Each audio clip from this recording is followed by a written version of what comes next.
السلام عليكم ورحمة الله. الصلاة والسلام عليك يا رسول الله. الصلاة والسلام عليك يا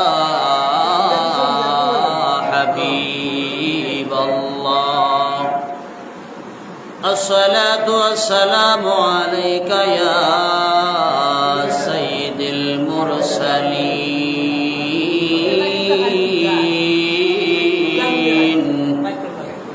الصلاة والسلام عليك يا شافع المذنبين. الصلاة والسلام عليك يا إمام المرسلين. الصلاة والسلام عليك يا رحمة للعالمين. أعوذ بالله من الشيطان الرجيم. بسم الله الرحمن الرحيم. وأقيموا الصلاة وآتوا الزكاة واركعوا مع الراكعين. صدق الله العظيم وصدق رسوله النبي وحبيب الكريم. إن الله وملائكته يصلون على النبي يا أيها الذين آمنوا صلوا عليه وسلموا تسليما. اللهم صل سيدنا مولانا محمد وعلى آل سيدنا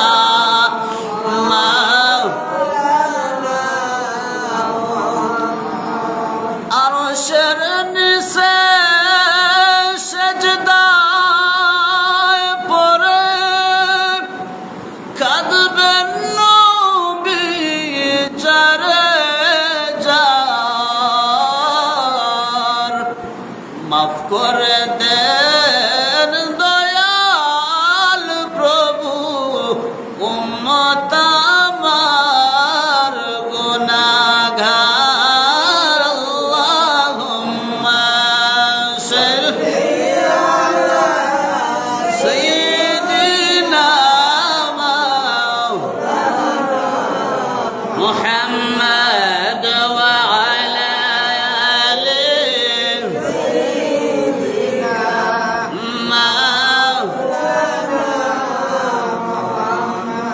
খবর যদিন চাও জালা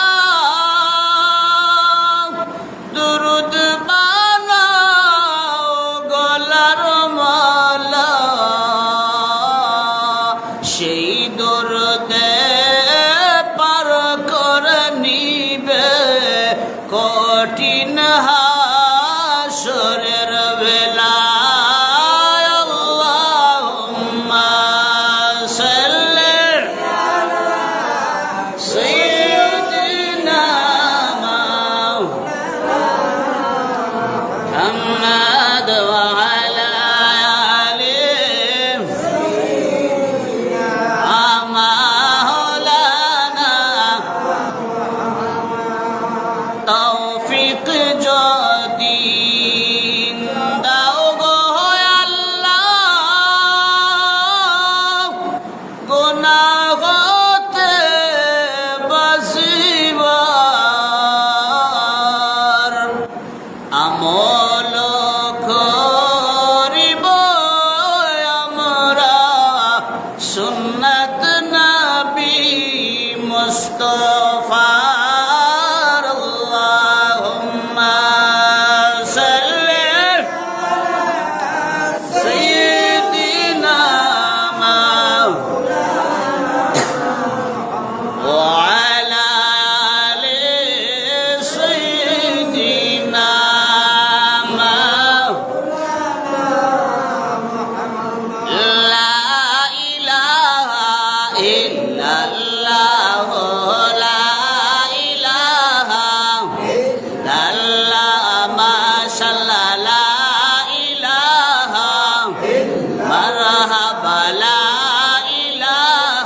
জিগির পরেন মুমিন গণ জিগির মোজাইয়া মন জিগির পরেন মুমিন গণ জিগির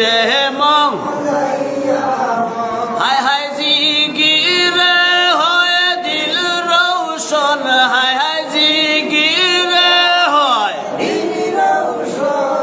কলমার সাথে হয় মহরণ লা ইলাহা ইল্লাল্লাহ লা ইলাহা ইল্লাল্লাহ লা ইলাহা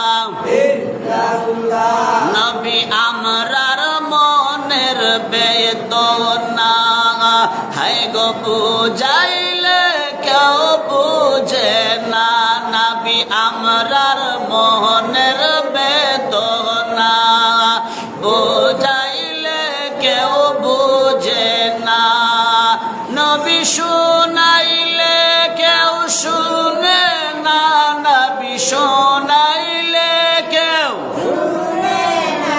হায় গো শোনেন শাহে মাদিনা লা ইলাহা ইল্লাল্লাহ লা ইলাহা ইল্লাল্লাহ লা ইলাহা আল্লাহ আমি বড় অপরাধী মিজানের ফাল্লাহে ওঠাও যদি বলেন আল্লাহ আমরা বড় অপরাধী মিজানের ফাল্লায় দয়াল নবী সারা নাই কোনো গতি নবী রহম কর মাবুদ মাওলা লা ইলাহা ইল্লাল্লাহ লা ইলাহা ইল্লাল্লাহ লা ইলাহা লা ইলাহা ইল্লাল্লাহ মুহাম্মাদুর রাসূলুল্লাহ সাল্লাল্লাহু তাআলা আলাইহি ওয়াসাল্লাম। মুআজ্জাজ মুকাররম উলামায়ে কেরাম, বাবার সমকক্ষ মুরব্বিয়ান আযম, আমার সমকক্ষ যুবক বন্ধুরা, পর্দার আড়ালের আমার অবলবা সবলবা অতি সম্মানিত পর্দা নিশি মা ও বোনেরা, আপনাদের খিদমত মোবারকে আমি অদম গুনাহগার নালায়েকের পক্ষ থেকে ইসলামিক শুভেচ্ছা ও তার সাথে সাথে সালাম। আসসালামু আলাইকুম ওয়া রাহমাতুল্লাহ। রব্বুল আলামিনের দরবারে শুকরিয়া তান আদায় করে নেই যে মহান রব্বুল আলামিন পরওয়ারদিগার আলমিন আপনাকে আমাকে দয়া করে মায়া করে অত্যন্ত ভালোবেসে আল্লাহ পাকের ঘর মসজিদ পর্যন্ত আসার বসার কথা বলার কথা শোনার যে মাওলা আপনাকে আমাকে তৌফিক দান করে দিয়েছেন, এজন্য মহান মাওলার দরবারে উচ্চ আকারে মনটাকে নরম করে নবী পাকের মহব্বত একবার বলি আলহামদুলিল্লাহ। প্রিয় সুধী, আমি আপনাদের সামনে কুরআনুল কারীম থেকে একখানা আয়াতুল কারিমা তেলাওয়াত করেছি। রব্বুল আলামিন পরওয়ারদিগার আলমের যেন এই আয়াতের উপরে আমি সহ যেন আলোচনার উপরে আপনাদেরকেও যেন আল্লাহ পাকে আমল করার তৌফিক দান করেন। সবাই বলেন আল্লাহুম্মা আমিন। প্রিয় সুধী, কুরআনুল কারীমের মধ্যে আল্লাহ পাক রব্বুল আলামিন দুনিয়ার মানুষদেরকে জানায়া দেয়, দুনিয়ার মানুষদেরকে নোটিশ করে দেয়, হে দুনিয়ার মানুষ, তোমাদেরকে দুনিয়ার মধ্যে পাঠাইছি, শুধু তোমরা দুনিয়াদারি নিয়ে পাগল হইলে চলবে না। দুনিয়াদারি নিয়ে যদি পাগল হও তাইলে চলবে না। তোমাদেরকে আমি কিছু দিক এবং নির্দেশনা দেব, সেই দিক এবং নির্দেশনা অনুযায়ী যদি তুমি চলতে পারো, ফিরতে পারো, এই জীবন কাটাইতে পারো, তাইলে তুমি দুনিয়াতেও শান্তিতে থাকবে, পরকালে আমি আল্লাহ পাক রব্বুল আলামিন একবারে নিচাওয়া শর্তে তোমাকে আমি জান্নাত পর্যন্ত পৌঁছায় দেব। জুড়ে বলেন সুবহানাল্লাহ। তাইলে আমরা দিকটা বুঝতে হবে যে আল্লাহ কোন দিকের কথা আমাদেরকে বলেছেন। আল্লাহ পাক রব্বুল আলামিন পরওয়ারদিগার আলমে কুরআনুল কারীমের মধ্যে 81 জায়গার মধ্যে দুনিয়ার মানুষদেরকে নোটিশ করে জানায়া দেয়, ও দুনিয়ার মানুষ, দুনিয়ার মানুষের তোমরা সতর্ক সাবধান হয়ে যাও, আমার কোরআনের দিকে তাকাও, আমি কোরআনের দিকে কি নোটিশ করে দিলাম আর কি জন্য তোমাদেরকে দুনিয়ায় পাঠাইলাম। আল্লাহ পাক রব্বুল আলামিন কোরআনুল কারীমের মধ্যে বলেন, বিসমিল্লাহির রহমানির রহিম, ওয়া আকিমুস সালাতা ওয়া আতুজ যাকাতা ওয়ারকাউ মা'আর রাকিঈন। জোরে বলেন আল্লাহু আকবার। আল্লাহ পাক রব্বুল আলামিন 81 জায়গার মধ্যে বলেছেন তোমরা সালাত কায়েম করো। সালাত কি করো? কায়েম করো বা প্রতিষ্ঠিত করো, বা সালাতগুলোরে চালিয়ে যাও। একটা অকরে তিনটা ব্যাখ্যা, সেই জন্য তিনটে কথা বললাম। যে আল্লাহ বারবার বলছে কোরআন শরীফের মধ্যে তোমরা নামাজটা কায়েম করো। এখন নামাজটা কিভাবে কায়েম করবেন, কোন অবস্থায় করবেন, কোন সিস্টেমে পড়বেন, এটা কিন্তু আল্লাহ আবার বলে দেয় নাই, আল্লাহ বলে নাই।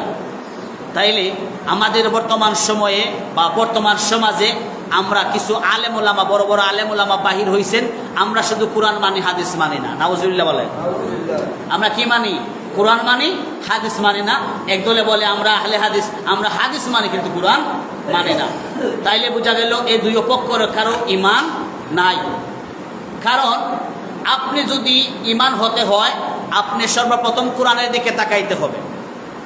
যখন কোরআন শরীফের মধ্যে আমরা যে জিনিসটা পাইব না, সেই জায়গার জন্য, সেই জিনিসের জন্য আমরা হাদিসে তালাশ করতে হবে। যখন হাদিস এবং কোরআন মিলিত করে যখন আমরা আলোচনা করব, এই আলোচনায় আমাদের জীবনের কামিয়াবি হবে। জুড়ে বলেন সুবহানাল্লাহ। একটার পক্ষে আমরা নাই, কোনো আমরা থাকতে চাই না। আমরা দুইটার পক্ষে নিয়ে থাকবো, এমন এই দুইটার উপরে আমরা যাও পারি টুকটাক আমরা আমল করার চেষ্টা করব। এখন আল্লাহ বলছেন তোমরা সালাত কায়েম করো। আমরা তো জুম্মাবারে হোক একটু মানুষ বেশি হয়, অন্য অন্য নামাজে মানুষ খুব কম হয়, কিন্তু গুরুত্বপূর্ণ যে বিষয়টা, আমরা নামাজ যখন পড়ি বা নামাজ আদায় করতে মসজিদে আসি, আসার পরে আমরা দেখা যায় যে সিস্টেম আমরা নামাজ পড়ি আমাদের নামাজ হয় না। এখন ইমাম সাহেব বারবার এই জায়গায় গিয়েছেন, নামাজ পড়াবেন, জুম্মার নামাজ পড়াবেন, ইমাম সাহেব যদি বলেন এইটা করেন সেটা করেন, তো নামাজের ইখতিলাফ আসে। এর জন্য আজকে আগে একটু আলোচনা করব। কারণ যখন আমরা নামাজে যখন খাড়া হই, তখন আমরা মনে করতাম যে আমরা কই খাড়া হয়েছি, দুইটা পাও যে দুই জায়গার মধ্যে রাখছি, এটা আমরা জান্নাতের উপরে দুইটা ফুলের উপরে আমরা দুইটা পাও রাখছি। জুড়ে বলেন সুবহানাল্লাহ। আল্লাহ রসুলের কাছে এক সাহাবী গিয়া প্রশ্ন করেছিল, ইয়া রাসূলুল্লাহ, ইয়া হাবিবাল্লাহ, ওগো আল্লাহর নবী রাহমাতুল লিল আলামিন, আমরা কোন দৃশ্যে নামাজ পড়লে নামাজ জান্নাতের চাবি হবে? জুড়ে বলেন সুবহানাল্লাহ। আল্লাহর হাবিব জবাব দিলেন, ও আমার সাহাবীরা রে, তোমরা এমন সিস্টেমে নামাজ আদায় করবাই, তোমরা যেই জায়গার মধ্যে খাড়া হইবাই, যেই দুইটা পাও যে দুই জায়গার মধ্যে রাখবাই, ওই দুইটা জায়গার মধ্যে মনে করবাই ফুলসিরাতের ফুলের মধ্যে পাও রাখছো। যদি বলেন সুবহানাল্লাহ। বলছেন ডাইনে আপনি মনে করবেন জান্নাত, ডাইনে কি? জান্নাত, বামে জাহান্নাম, পিছনে আজরাইল, সামনে আল্লাহ। জুড়ে বলেন সুবহানাল্লাহ। যখন আপনার আমার মন মানসিকতার মধ্যে আসবে, আমরা যে দুইটা পাও রাখছি ফুলসিরাতের ফুলের মধ্যে, ডাইনে জান্নাত, বামে জাহান্নাম, পিছনে কিন্তু আজরাইল জানে না কবে জান কবজ করে নিয়ে যায়, সামনে আল্লাহ, তখন আমাদের ভিতরে একটা ভূমিকম্প শুরু হবে কি হবে না? ভূমিকম্প শুরু হবে। জানি না, সামনে কিন্তু আল্লাহ আছে, পিছনে কিন্তু আবার আজরাইল দাঁড়াই আছে, ডাইনে কিন্তু জান্নাত আছে, বামে কিন্তু জাহান্নাম আছে, দুই পাওয়ের মধ্যে কিন্তু ফুলসিরাতের ফুলের মধ্যে পা দিয়ে রাখছি। যদি একটু ব্যতিক্রম করি, নামাজে ইখতিলাফ আনি, তাইলে আমরা আজরাইল পিছনে টাচ করে আমাদের জান কবজ করে নিবে, আর বামে যে জাহান্নাম আছে জাহান্নামে ছেড়ে দিবে। তাইলে আমাদের মন মানসিকতা কি থাকতে হবে? ওই যে ফুলসিরাতের ফুল, ডাইনে জান্নাত, বামে জাহান্নাম, পিছনে আজরাইল, সামনে আল্লাহ, এই দিক নির্দেশনা মানবে যারা, ওই নামাজ হবে জান্নাতের চাবি। জুড়ে বলেন সুবহানাল্লাহ। প্রিয় সুধী, আমরা এই দিকটা চিন্তা করলাম। যখন আমরা জুম্মাবারে হোক অন্য বারে হোক আমরা খাতার বাঙ্গি, মাঝে মনে করেন এক হাতের মতো গেপ দিয়া বড় লোক সাবরা একটু বসে নামাজ আদায় করে, ভদ্রলোক বড় লোক সম্মানী মানুষ যদি ফকিরের সাথে হাত লাগিয়ে যায় তাহলে তো ইজ্জত কমে যায়। দেখেন চিন্তা করে, আমাদের সেনিওয়ারি আছে, আমাদের সেনিওয়ারি আছে না, এই বংশ, এই বংশ, এই বংশ, এই ওই কাজ করেন, এই কাজ করেন, এই কাজ করেন, এই কিন্তু ভিক্ষা করেন। কিন্তু নামাজে আসার পরে কেউ ভিক্ষা করে, কেউ ভিক্ষা করে না, এটা কিন্তু প্রাধান্য আছে যে ভিক্ষা করে তাকে একবার পিছনে দিবেন বা তাকে সামনে রাখতে পারবেন এমন কোন দলিল আছে? এমন কোন দলিল না। এই সময়টা কিন্তু সব এক, এই সময় কি সব এক। তখন সময় ফলো করবেন সবাই। আমরা যখন নামাজে খাড়া হই অনেক জায়গা ফাঁক রাখা দিই, এই ফাঁক রাখার কারণে ওই ফাঁক জায়গায় শয়তান ঢুকে যায়। বলেন নাউজুবিল্লাহ। এই নামাজ পড়লে হবে না।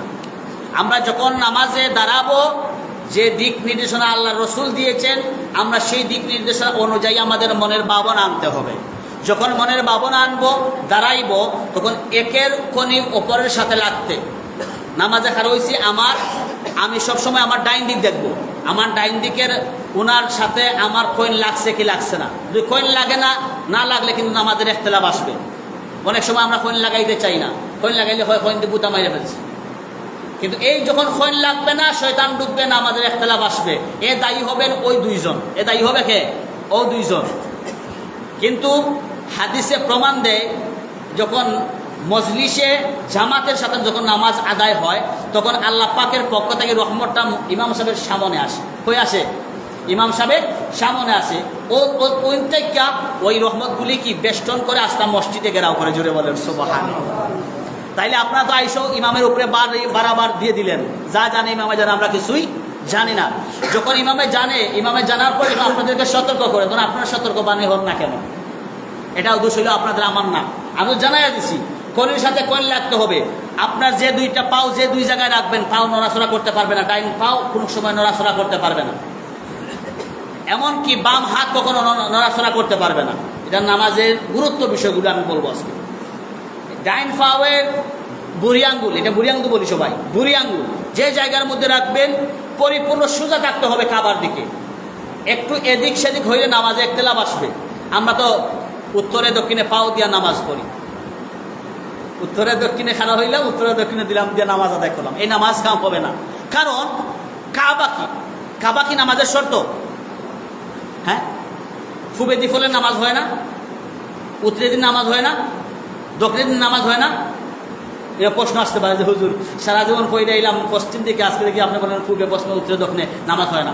আল্লাহ কি কোন দিকে নাই এমন কোনো ডকুমেন্ট আছে?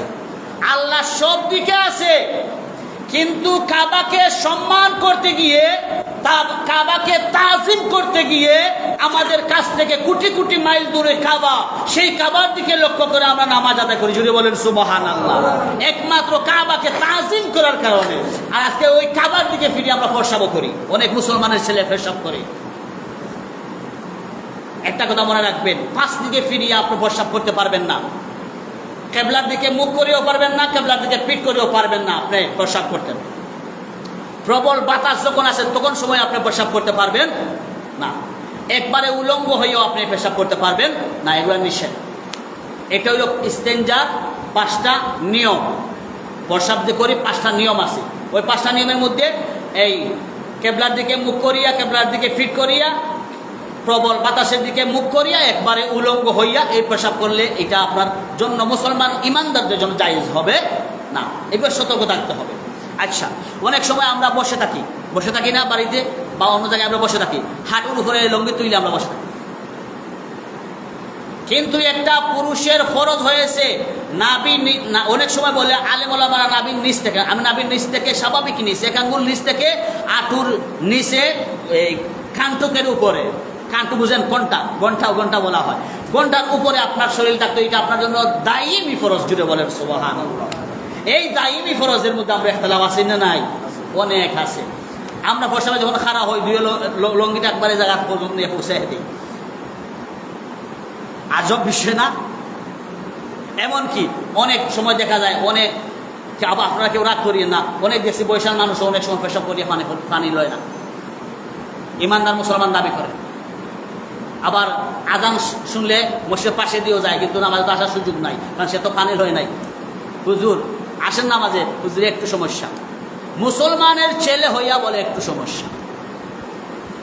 আমি দেখছি আসলে এই কথাটা যদি অন্য লাইনেরও হয়, সত্য কথা আমি অনেক সময় বলে থাকি। অনেক সময় আগে দেখছিলাম হিন্দুরা পানি ব্যবহার করতো না, টিস্যু ব্যবহার করতো না, কুলুফ ব্যবহার করতো না। এখন আমার নিজস্ব চোখে আমি প্রমাণ দেখছি অনেক হিন্দুরও পানি ব্যবহার করে। আপনারা দেখছেন তো, অনেক হিন্দুরা ব্যবহার করে। কিন্তু হিন্দুরা বিধর্মী হয়ে যদি তারা নামাজের আহকাম আরকানগুলো মেনে চলতে পারে, এই দাইমি ফরজটাও তার দেখে রাখতে পারে, আমরা ইমানদার ইসলাম ধর্ম লাইনের মানুষই আমরা কেন পারি না? এটা আমাদের কি দুর্বলতা? আমাদের দুর্বলতা না, এটা আমাদের দুর্বলতা। বৃহস্পতি সময় এত সংকীর্ণ, এটা হয়েছে আমাদের দুর্বলতা। এই নামাজের গুরুত্ব যে বিষয়টা, নামাজে খারাপ হওয়ার পরে আপনারা কইন অন্যজনের সাথে কইন লাগতে হবে, না লাগলে আপনারা দায়ী হবেন। মানে আমারটা আমি বলে দিচ্ছি, এখন আপনারটা আপনারা করবেন। বৃহস্পতি আল্লাহ পাক যেন আপনাকে আমাকে প্রত্যেকে যেন দাইমি ফরজ আমাদের জন্য 5 ওয়াক্ত নামাজ আল্লাহ পাক ফরজ করে দিয়েছেন। যেখানে থাকেন, যে অবস্থায় থাকেন, বন্ধের মাঝে কিন্তু আবার নামাজ হয় না? চেষ্টা করলে নামাজ হয়ে যাবে, আপনি আদায় করতে পারেন। কিন্তু আমাদের চেষ্টার মধ্যে আমরা নাই। আমরা দুনিয়া বলি, শুধু দুনিয়া খাইনি। দুনিয়া আজ পর্যন্ত কেউ খাইতে পারছে? বাবা আদম ও সাফিউল্লাহ থেকে ঈসা রুহুল্লাহ শেষ পর্যন্ত আপনার আমার নবী রাহমাতুল্লিল আলামিন পর্যন্ত যত উম্মতরা আসছেন, চলে গেছেন, আবার আসবেন, কেউ কি দুনিয়া খাইতে পারবে? দুনিয়া কেউ খাইতে পারবে না। দুনিয়ার মাটিয়ে দুনিয়ার মানুষকে খাইব। যে মাটি দিয়ে আমরা চলাফেরা করি, ওই মাটি আমাদেরকে একদিন খাইবে। আমরা কিসের অহংকার, কিসের বড়াই, কিসের অত্যাচার, কিসের জুলুম আমরা করি? আজকে যখন আমার এই মুহূর্তে আমি ওয়াজ করতেছি, ওয়াজ করার শেষ হওয়ার আগে তো আমার মরণ হতে পারে, তখন তো আমাকে আর হুজুর বলে ডাকবা না, একটাই নাম ডাকবেন, শুধু লাশ। লাশটা তাড়াতাড়ি বাহির করেন। এই লাশের কথা চিন্তা ধারণা করিয়া যদি আপনি নামাজ পড়েন, মন মানসিকতাকে ফেরেশতাকে নামাজ পড়তে হবে। মনকে আল্লাহর দিকে একটু দেন, দেখবেন আপনার জীবন সুন্দর উজ্জ্বল হয়ে যাবে। নবী পাকের একটু মহব্বত রাখেন, হাজার বিপদ আসলেও একটা বিপদ আপনার উপরে পড়ার সুযোগ থাকবে না, আল্লাহ উঠিয়ে দিবে। কারণ নবী পাকেরও মহব্বত আছে। নবী পাকেরও মহব্বত নাই, আলেম ওলামারও মহব্বত নাই, মুরব্বীদেরও মহব্বত নাই, এই আমাদের ছোটদেরও মহব্বত নাই, তাইলে আমরা কই থেকে শান্তি পাই? আল্লাহ পাকে যেন 5 ওয়াক্ত দাইমি ফরজ নামাজকে আমরা জামাতের সাথে যেন আদায় করার তৌফিক দান করেন সবাই, আল্লাহুম্মা আমিন। যা কুছ আলোচনা করলাম এর উপরে যেন আমি এবং আপনাদেরকেও যেন আল্লাহ সুস্থ হালতে, সহি সালামতে 5 ওয়াক্ত নামাজ খান, আর এই আমল যেন আমরা সবাই করতে পারি, সবাই আল্লাহুম্মা আমিন। ওয়া আখির দাওয়ানা আনিল হামদুলিল্লাহি রাব্বিল আলামিন। আল্লাহুম্মা আমিন। ربنا ظلمنا أنفسنا وإن لم تغفر لنا وترحمنا لنكونن من الخاسرين. اللهم ربنا هب لنا من أزواجنا وذرياتنا قرة أعين واجعلنا للمتقين إماما. রব্বুল আলামিন সাইয়্যিদিনা জুমার দিন জুম্মার পূর্বে আলোচনা করলাম, ভুলটুটি বেয়াদবি করে মাফ করে দাও। এর উপরে আমি সহ হাজিরিনদেরকে আমল করার তৌফিক দান করে দাও। আমাদের পক্ষ হইতে লক্ষ কোটি গুণ দরুদ সালাম তোমার হাবিবের খিদমত মুবারক কবুল ফরমাও। আল্লাহ তোমার হাবিবের বেফানা উম্মতে মরহুম অখলরে মাফ করে দাও। আল্লাহ এই মজলিসের মধ্যে অনেক মুরব্বীরা হাত বাড়াইছে, যুবকরা হাত বাড়াইছে, মাওলা আল্লাহ আমাদেরকে অনেক মানুষে মায়া মহব্বত করে দুনিয়া সারিয়া কবরের মধ্যে শহীদ করে বাইয়াও। আমাদেরকে দুনিয়ার মধ্যে যেরকম মায়া করেছেন মাওলা, তুমি তাদেরকে কবরের জিন্দেগির মধ্যে এরকম মায়া করিলাও। আল্লাহ আমরার বেফানা মুর্দেগানগুলোর কবরের জান্নাতের বাগান বানায়া দাও। আল্লাহ রূহ খান আমরা জিন্দা ওলাদ ওগুলোর প্রতি খুশ আর রাজি ফরমাও। তোমার হাবিবের বেফানা উম্মতে মরহুম ওগুলোরে মাফ করে দাও। আল্লাহ আমরারে মাফ করে দাও। আমরার মা বাপ উস্তাদ পীর মুর্শিদ আমরার বিবি বাচ্চা ওগুলোরে মাফ করে দাও।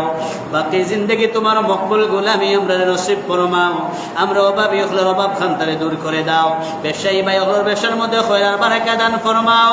আল্লাহ মুসিবত যাতে ওগুলোর মুসিবত থেকে উদ্ধার করে দাও। আল্লাহ দেশে বিদেশে অনেক বিমারি আছেন মাওলা, প্রত্যেক বিমারিদেরকে শিফা আজিলা কামিলা নসিব করে দাও। মুনিব এই মজলিসের মধ্যে আল্লাহ আলেম উলামাদেরকে লইয়া, হাজী সাহেবদেরকে লইয়া, বাবার বয়সদারি বাগনা মুরব্বীদেরকে লইয়া, যুবক বন্ধুদেরকে লইয়া, নিষ্পাপ মাসুম বাচ্চাদেরকে লইয়া হাত বাড়াইছি গো মাওলা। যার হাত তুমি মাওলার কাছে পছন্দনীয় হয়, ওই হাতের উসিলায় আজকের দুয়ারে তুমি মুনিবর দরবার কবুল আর মঞ্জুর ফরমাও।